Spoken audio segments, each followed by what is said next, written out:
Hello, I'm Philip Stoten. I'm here at Apex 2016 in Las Vegas, and I'm joined by Alan from ACE. Alan, good to see you again. Good to see you again, Phil. Take me home today. That's a lovely invitation. What does that mean? We're actually auctioning off, it's a silent auction, a KISS selected soldering machine in the booth. So basically the highest bidder in a silent auction, we literally will let them have this machine for whatever that highest bid is. Hopefully it's decent enough so we don't actually lose money on it, but nevertheless, that's what we're doing, and that includes the installation and the training and so forth at the same time. Okay, and it's bringing people to the booth, which is the important thing.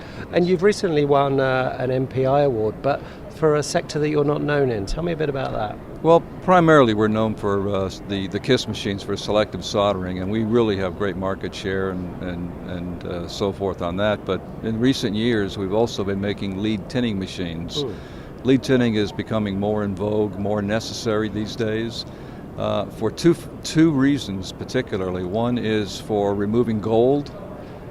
For military markets, gold cannot be part of the alloy for the actual solder joint. It produces a gold embrittlement problem.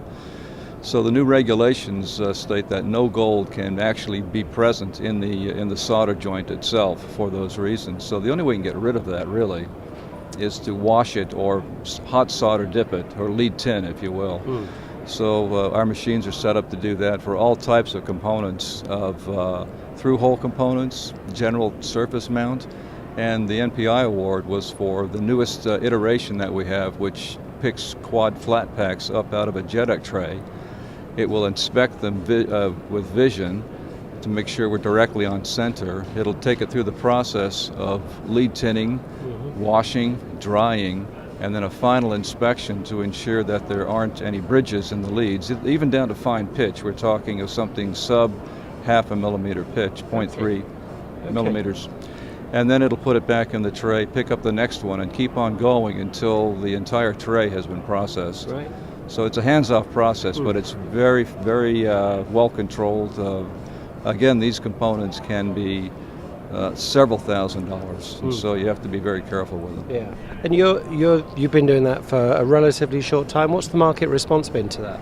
Actually, very well. These new edicts have come out as far as the gold only last year, and so we're seeing a lot of activity. People are actually, fumbling around trying to see how fast they can get this done and how they can get it done. So, again, the right product at the right time. That's ACE. Yeah, and it's been a response, I guess, to your customers identifying that need, or were you there ahead of them and you saw the regulation coming? We were ahead of that. We saw it coming. And we also have introduced a small machine that complies with the mill standards for solderability testing. So we have that in our booth also. But lead tinning, I think, is it. Yeah. And in fact, Phil, we just opened up, this is now 2 years in the making, but we've actually opened up a service. So we have a service group at ACE where we will actually do the work for a customer to do the lead tinning on our machines. And if they choose to buy a machine later on, we already have the processes developed for them. So we can integrate that right into their machine, and it's like a seamless uptime. The machine is delivered to them, the process is already working, and they have history on it, it's a good solution. And what a great way to try before you buy. That makes perfect sense to most people, doesn't it? And again, coming up with creative solutions, getting them to market quickly is really important, isn't it?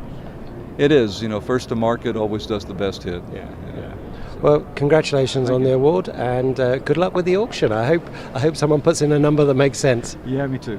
Thanks a lot.